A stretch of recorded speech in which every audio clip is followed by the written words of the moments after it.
want coordination and strength, and you're going to be able to do this.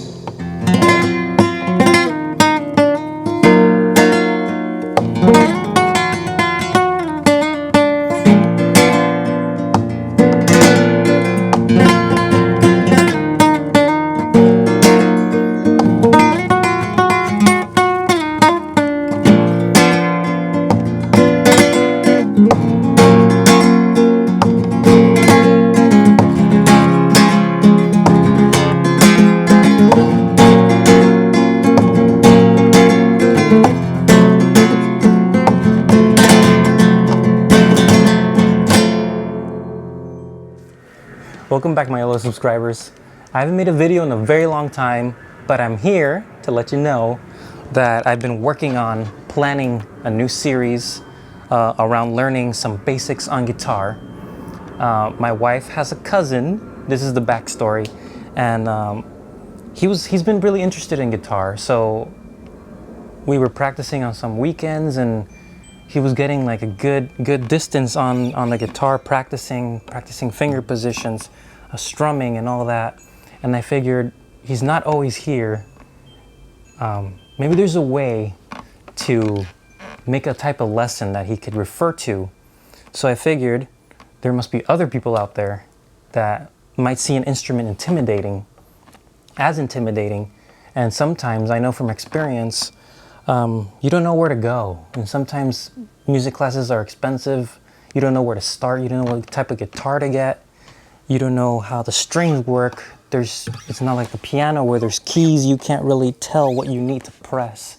So I'm here to make this series with the goal of making around 10 for a beginning introduction level of guitar playing. He wants to play too. Look, we're all learning here. So there's a couple of things I want to cover, and I have my list here. I want to make 10 videos as an introduction series. This one is the first one. I want to cover strum techniques such as the thumb and resting positions. That way you have an idea of where your hand needs to be. Introduction to some chords so that you can get sounds right away, because I know playing an instrument is frustrating when you don't get the sound you want. And it does take time, it takes patience, because to be honest, I know people who play violin or other instruments, if you don't know how to press it right, you're gonna get a pretty shitty sound, and it's not inspiring. So I'm focusing on the flamenco side, and the reason I focus on flamenco is because I have a deep connection to those roots, and the percussiveness and the style. What do you want, kitty? It's not lunchtime yet. Okay. The percussiveness and the style is inspiring. It has roots in culture and history. It helps you keep on wanting to play, even though you're learning, because lots of times you're learning notes. You're gonna get bored. I want you to have something that you can practice with and actually get a sound with. And a big difference between flamenco and regular classical guitar, any other style, is you get really unique chords. Like, for example, before I get into the actual lesson, you got a regular E major. That already sounds pretty good, you know? But there's a flamenco flavor to things by simply shifting a finger.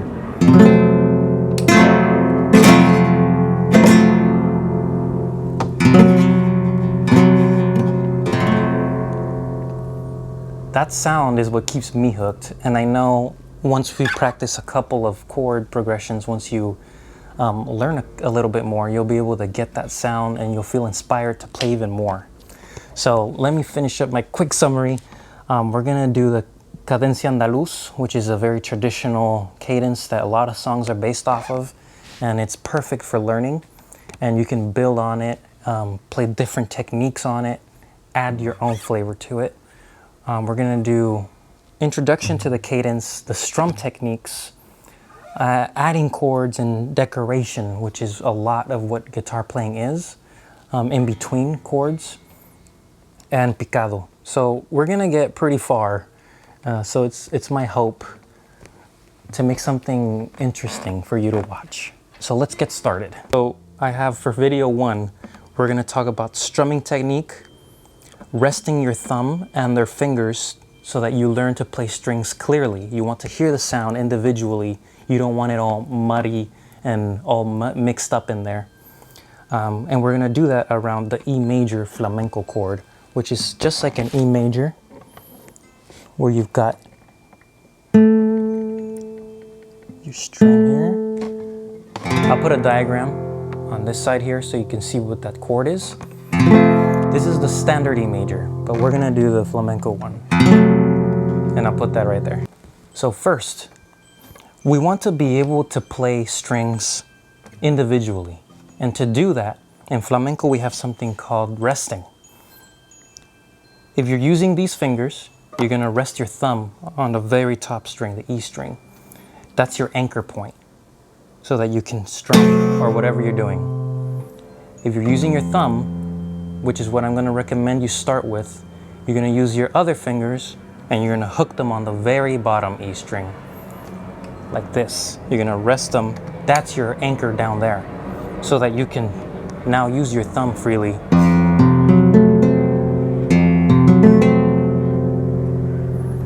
That helps your hand have a discipline and gives you strength in your thumb to strum the string. So, as you practice at home, I invite you to play each string one by one.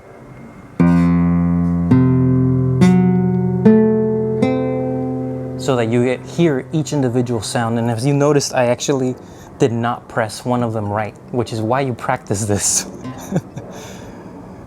So this is gonna be a great exercise because your left hand is not familiar with doing these type of movements and pressing here. You're gonna strengthen your muscles on your fingers so that you can have minimal effort in pressing the chord. So by exercising this, don't forget to use your thumb as support in the back. You don't want your thumb hanging out over here, you know? You want to use a support to press in the back as you press each individual string.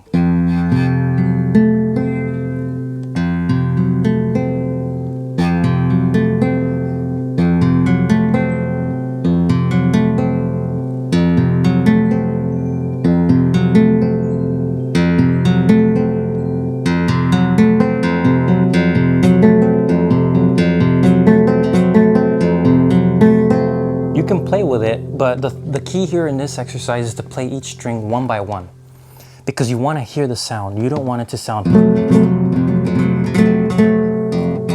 You have to hear each one. This is going to help you out later when you're trying to do specific things with strings. One more thing I want to comment on this. The way you use your thumb, at least the way I use it, I use the edge of my thumb, and instead of plucking upward, as you can tell, the sound is not pleasant, or pressing too far and your finger ends up in between a string.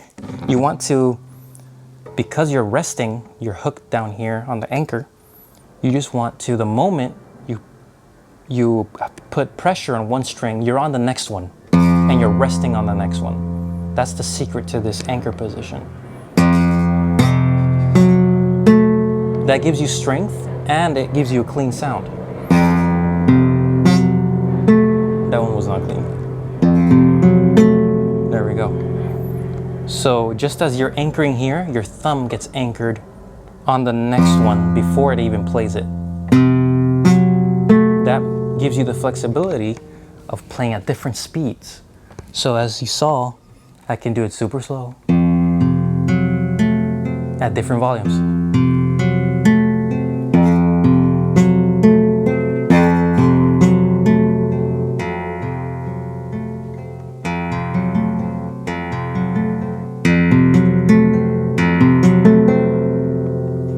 So that's the first part of this lesson, to understand that you want a clear sound. You want to hear, because you want a clear sound, you want to hear each individual string and be ready to press the next one, the strum. So I imagine you would get bored with just using your thumb.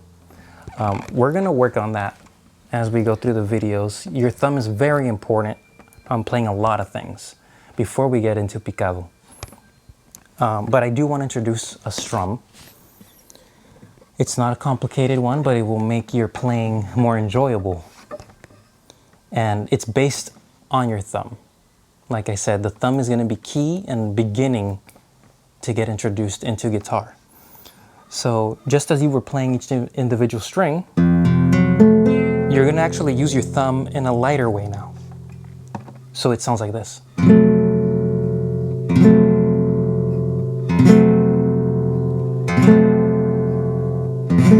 You're simply sliding down, but you're still anchored.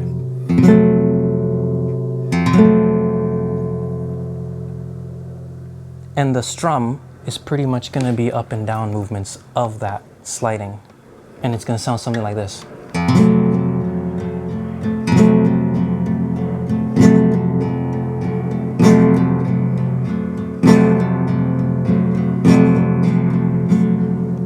Notice that I added an accent.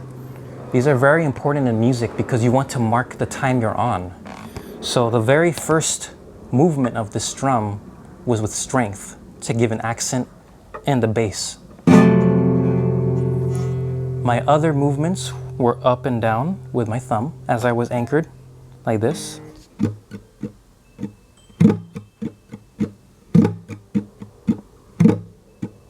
Let me close it up so you can check that out.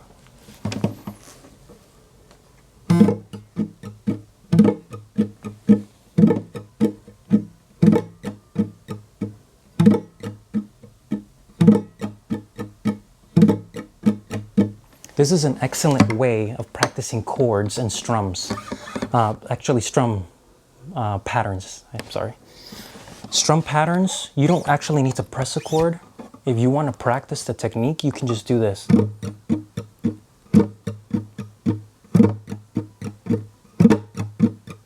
Later on, we're going to get to the exciting ones, where you get to use more percussion.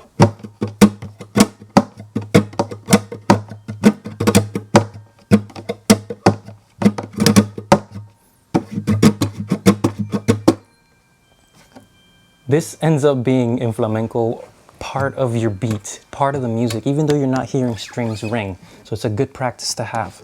So back to the strum that I want you to practice.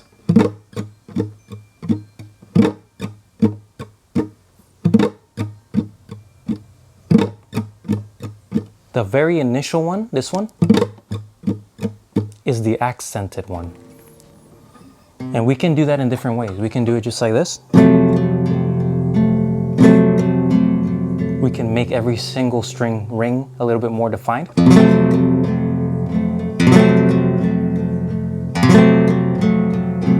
Remember, you're anchored, which is going to give you ease in going down the strings.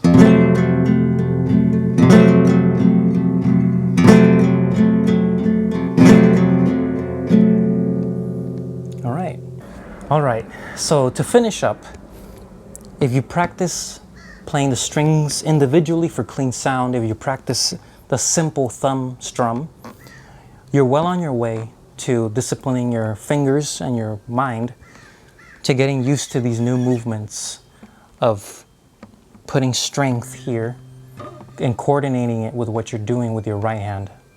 Instrument playing is very technical. So creating that discipline is gonna, from the beginning, is gonna make your life easier so that you can do whatever you want. The goal is to have the strength you need to press any chord with this hand. What's up? He wants to play too. I'm gonna have to buy you your own guitar because this one's too big for you. Okay? So you want to have the strength to press any chord you want with this hand, but with your right hand, you want to create that automatic control so that you know, your finger knows what to do. Because their chords may change, but this pattern may not. So before I let you go on this very long ass video, you're going to be playing the flamenco E major And I'm gonna add right here 2 more chords that I already went through with my wife's cousin, like I mentioned. But for those of you who aren't familiar, these 2 other chords are the cadencia and the luz, which I will go through in more detail in the next video. But just a quick introduction so that if these 2 things you get a hand on, you can just move on to adding those chords and continuing practicing strength with the left hand. So here we go.